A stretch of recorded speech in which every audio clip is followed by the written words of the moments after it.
The reason that I decided to make a movie about older gay men in Hong Kong is because I've read this book by a Hong Kong University professor called Travis Kong. The book is called Oral History of Older Gay Men in Hong Kong.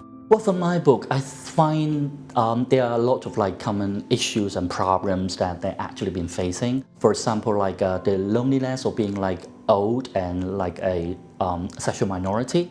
And then the coming out dilemma, half of them that actually got married, so it's really hard for them to come out to their family members.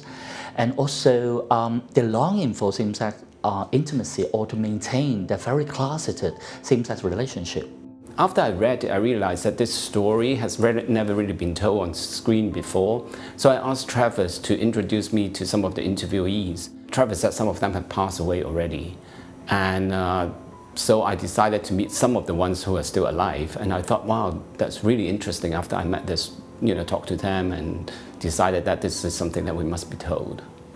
Well, there are an estimated 50,000 to 100,000 older LGBT living in Hong Kong. So this is actually not a small number. But I think these older LGBT are quite invisible in the community, mainly by two reasons.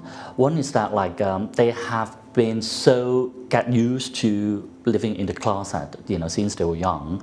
And secondly, most of these older LGBT, they actually got married. So it's really hard for them to come out to their spouse and also their family members.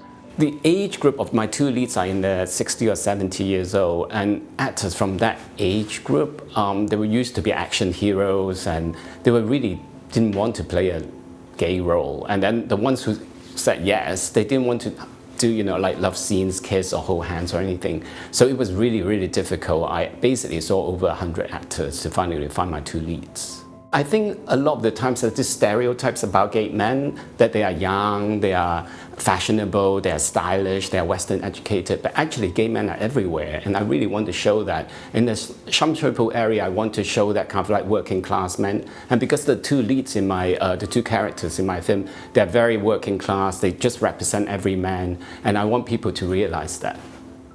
Despite government consultations, the support of the Equal Opportunities Commission and surveys showing majority support among the Hong Kong people, there remains no protection against discrimination on the grounds of sexual orientation. There is nothing in the pipeline. All progress in this area has been made by brave individuals fighting for their rights all the way through to the Court of Final Appeal.